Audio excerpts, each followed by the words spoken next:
일과 오후 3시에 일어나기. 그 다음에 괴로워하면서 새벽 3시까지 깨어있기. 안녕하세요. 프리텔러 TV입니다. 지난 시간에는 어떻게 작업을 어디서 하는지에 대해서 얘기를 해봤는데, 그러면 또 자연스럽게 하루 일과를 얘기할 수밖에 없겠어요. 작가님 같은 경우는 그래도 루틴이 좀 짜여있는 편이실 것 같은데, 맞아요. 네, 어떻게 작업을 하고 계실까요? 요즘은 이제 10시쯤에 일어나서 점심을 먹고 11시쯤에 사무실에 도착을 해서 작업을 시작을 해요. 7시 반? 쯤에 사무실 근처에서 운동을 하거든요. 스피닝이라고 이제 자전거 타는 운동을 하고 오면 한 10시쯤 되거든요. 씻고 뭐하고 하고 자고. 주말에는 집에서 작업을 하는 편이에요. 일 있으면 이제 약속 나가고 하고 있어요. 아침에 PT를 제가 하거든요. 일주일에 한 번에서 2번 정도 PT 있을 때 오전에 PT를 하고 사무실로 출근을 해요. 저는 마감이 바빠도 절대 날밤은 안 새요. 미리미리 좀 하는 편이어서 완전 귀감이시죠? 출판사에서 사랑하는 그래서 무조건 12시, 1시 전에는 자요. 원고를 미리 보내주시는 거예요. 예를 들면 출판사 마감 기일보다 한 일주일 전후로 마감을 제가 잡아서 플러스 마이너스 3일 정도 해서 원고를 보내주는 편이에요. 라이브나 연휴가 있을 때는 미친 듯이 달리는 편이고, 예전에는 원고 계산을 못해갖고 한 화인가 두 화 정도를 보내줘야 되는 거예요. 밤 10시에 사무실 들어와서 새벽 4시까지 쓰고 담당자한테 보내고 퇴근한 적이 상당히 희귀한 새벽 작업이시네요. 그쵸. 진짜 휴지할까? 그래도 가야지 하면서 사무실 가갖고 그래서 썼던 적도 있어. 그래도 일주일 전이 표준이라는 게 우리 PD님은 이 방송을 안 보셨으면 좋겠고요. 또 이만큼은 아니더라도 루틴 같은 거 계신가요? 저는 상태가 좋은 날과 안 좋은 날의 루틴이 많이 차이가 나요. 그 상태가 좋은 날 자랑을 먼저 하자면 아침에 6시에 일어나서 7시쯤에 글쓰기를 시작해서 9시 전에 그날 연재분을 끝내고 오전에 콘티나 식자안에 펜션 작업을 시작해서 그날 할 일을 마치고 오후에는 책 읽기나 저녁에는 아니면 발레를 가는 등 하루를 보내고요. 상태가 안 좋은 날에는 아침에 일어나서 침대에 누워있어요. 오후 3시, 4시까지 누워있으면서 웹소설을 150편에서 180편 정도를 읽고, 그리고 늦적 승마 운동기구 올라가서 운동을 해요. 승마 운동기구는 타시는 붙박이 자전거와 달리 제가 페달링을 할 필요가 없거든요. 그냥 등짝에 발을 끼워 넣고 있으면 걔가 알아서 이렇게 움직여줘요. 그럼 배와 허리에만 운동이 되면, 그렇게 작업을 하고 나면 보통 한 오후 7, 8시쯤에 간신히 한 편 작업을 그리고 큰 그림을 그리기 시작하면 보통 새벽 1, 2시쯤에 끝나고, 그럼 자면 또 다음날 늦잠을 자고. 요즘은 보통 일주일에 하루 이틀 정도 상태가 좋고 3, 4일은 상태가 안 좋고 일주일에 4, 5일은 그렇게 작업을 하고 나머지는 강연을 하거나 유튜브 촬영을 하거나 사람들에게 그림을 가르치는 일을 하고 있어요. 이렇게 오래 작업을 하면서 깨달은 건 사실 상태가 제일 안 좋은 날이 나의 평균이라고 생각해서 너무 쓰레기야 하고 땅을 파거나, 내가 상태가 제일 좋은 날 베스트 컨디션에 맞춰서 내 일정을 잡으면 안 된다는 거예요. 평균적으로 해낼 수 있는 보통의 에너지를 할 수 있는 일의 양이 있고 일의 7, 80%만 할 수 있게 스케줄을 잡는 게 저에게는 제일 적합했어요. 되게 좋은 말씀인 것 같아요. 스케줄링 할 때 보면 자기를 과신하게 되거든요. 점심 먹고 2시간 동안 8만 대장경 쓰고 3시간 동안 조선왕조 주로 다 읽고 그 다음에 9시에 자야지, 이런 마인드셋을 가지게 되는데 2시간에 한 편씩 써야지. 네, 막. 자기 객관화가 정말 잘 되어 계신 분 같아요. 많은 시행착오를 거쳐. 네. 맞아. 그게 진짜 좋은 것 같아. 작가님은 하루 일과가?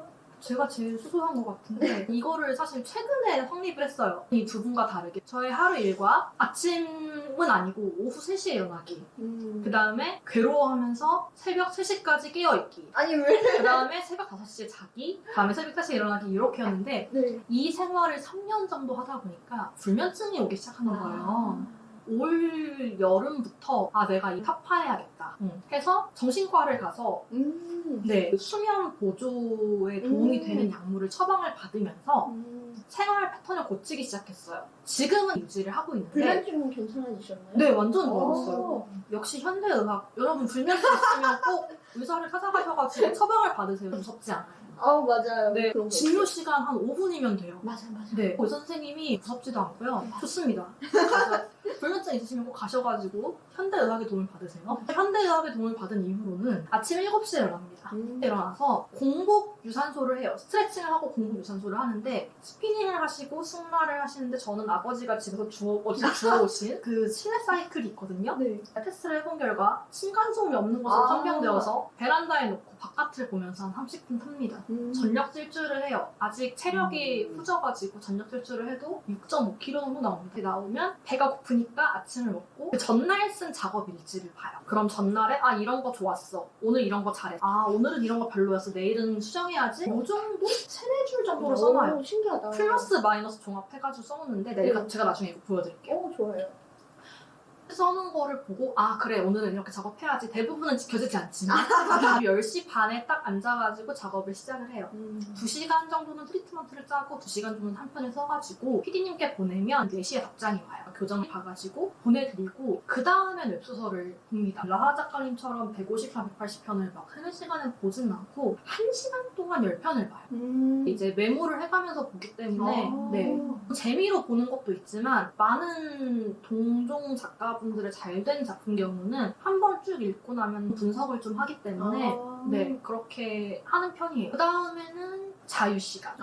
씻고 놀다가 밥 먹고 자고 11시 이전엔 자려고 해요. 그래야 7시에 일어날 수 있어요. 런칭 전에 금밀려오는 마감 경험이 문제 있어요. 아우, 있죠. 있겠죠? 한 달 동안 60편 쓴 적이 있어요. 런칭 날짜가 예를 들면 8월 15일이다 이러면 8월 14일까지 글 다 쓰면 되는 거야 이게 아니잖아요. 그쵸. 최소 못해도 진짜 2주에서 3주 전에는 줘야 되잖아요. 실질적으로 런칭이 8월 15일이면 나의 마감은 한 7월쯤 된단 말이에요. 이제 뭐 3개월 정도라고 해도 마감할 수 있는 기간이 한 달 반? 한 달 반 동안 60판 넘게 쓴 적이 있고. 보시는 분들을 위해서 설명을 하자면 일반적인 웹소설 작가의 속도는 하루 한 편 정도고 한 달에 한 권 정도 맞아, 쓰는 그 정도. 게 일반적인 속도인데 소화했다는 얘기를 하고 계신 거예요. 그거 하면서 판타지 연주를 같이 했죠. 세 개를 세 개. 소화했던 얘기를 그쵸. 하시는 거예요. 저 딱 지금 쉬운 일은 아니죠. 한 달 그렇게 하고 죽는 줄 알았어요. 경악을 금치 못하고 있어요. 저는 최대한으로 빨리 써도 한 달에 30편인데 아우. 평소엔 한 달에 한 20편 정도 써요. 이게 로판 같은 경우는 주 3회나 주 4회 연재가 가능해서 판타지랑 좀 속도가 다르더라고요. 저도 맞아요. 평소 연재를 하면서 런칭 일자 때문에 한 달에 거의 25만 자까지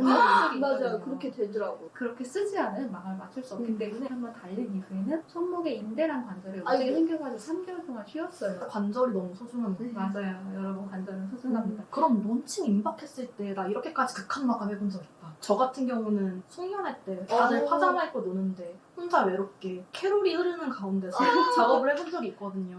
너무 억울했거든요. 이런 억울한 상황 또 있으신지? 저는 제주도에 가족이랑 같이 여행에 갔는데 다 같이 바닷가에서 놀고 있는데 파라솔 아래에서 혼자 노트북 꺼내가지고 따다다다다 선글라스 끼고 쓴 적이 있어요.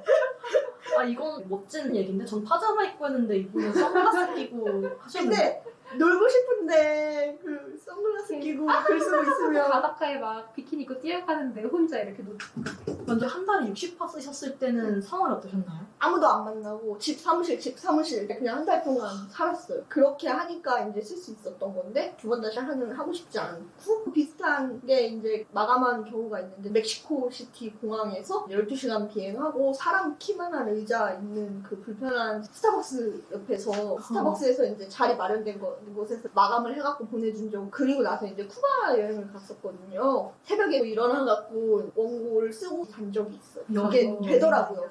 체코에 프라하에 있는 스타벅스에서 이렇게 떠다떠다 구석에서 왜냐면 카페는 와이파이도 있는데 거의 없고요. 그래서 항상 수박을 사다 하게 되더라고요. 아 이게 전 세계적으로 일률적인 서비스를 제공한다는 네, 게 정말 맞아요. 경쟁력인 것 같습니다. 이렇게 극한의 마감이 몰아친 다음에는 저희가 충전 시간을 또 가져야 되잖아요. 저 같은 경우는 하루에 3편 정도 쓰면 한 3일 정도 아무것도 안 하거든요. 그 시간은 어떻게 보내시나요?